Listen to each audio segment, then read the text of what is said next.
watching BBN Tonight on your official UK sports station, LEX 18.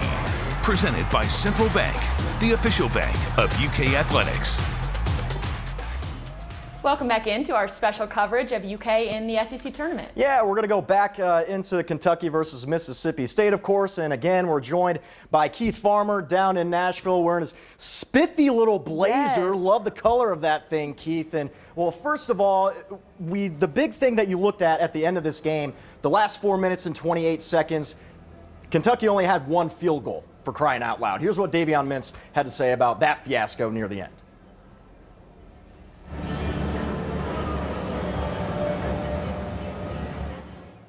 Good there on the offensive glass. Jackson's deflection keeps it alive. I mean, it's been like the punch of our season. Like it's always the last 4 minutes, and I wish that we could have executed it.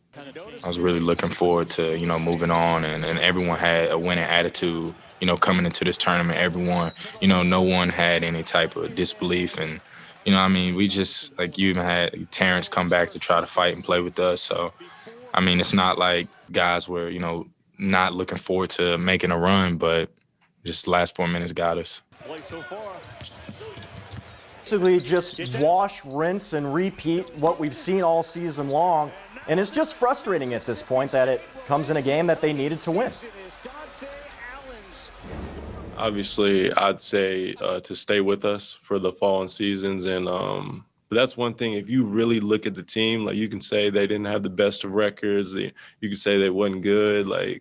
You can have any excuse you want. But, this team fought every single game. That's something you can't say we didn't do. You can look literally, you can keep looking. And there was fight every time. So I would just say to stay with us. Dante saying, please stay with us. Please. Keith, I think the BBN would have the same message for Dante Allen, right? Please stay with us. Please? Oh, yeah, for sure. Yeah, exactly. They want him back. I know there's been those talks of transferring and all that. I don't think that's happening. He's a Kentucky kid, and he wants to right the ship now. And so he wants to be a part of this. And, the thing for me that was just so frustrating was watching the way they came out, because they knew they had to have this win in order to make it to the next game. And it just to come out and have such a slow start, to allow Mississippi State to get such easy baskets.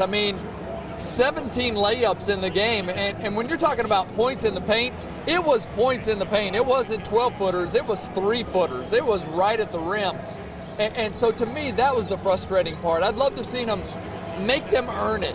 Put them on the free throw line. They were using 10 players, so you had fouls to give. It's not like Cal was using just 6 or 7. So I don't know. That was the frustrating part to me, the way they started the game. They looked like they were sleepwalking at the start and didn't have that fight that they did once the second half began. What's next at this point? I suppose we're heading into a very long offseason here, and a lot of questions as we get ready for the 2021 season. Yeah, obviously I've covered Cal ever since he's been here, and it's that point of the year where it's like who's staying, who's going. But for this one, it's a little more uncertain. I could see everybody coming back. I could see just Isaiah Jackson going to the pros and everybody else staying.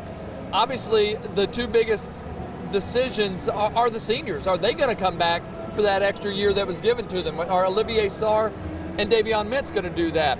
Then you've got still a 4-man class already that's coming in. 2 of those, Damian Collins and Nolan Hickman, are McDonald's All-Americans. You add in the transfer from West Virginia in Oscar Shibwe, and then Bryce Hopkins is the 4th. So you're already going to be pretty deep when you add those 4. I don't think Cal wants to go back to platooning, but this is a team next year that, should all those players come back, maybe minus Isaiah Jackson, this could be a really, really deep team with a lot of experience. I'm talking about even the sophomores to be would have a lot of experience. So I think that's the next step you go. They're already fired up to get a new season started because of what happened this year. A lot to look for this offseason. Thank you so much to Keith for being down there, taking one for the team and going to Nashville for us. And coming up next on BBN Tonight, we'll look ahead to what is next for the program. Yeah, Jack Goose Givens of the UK Sports Network joins us. Stay right there.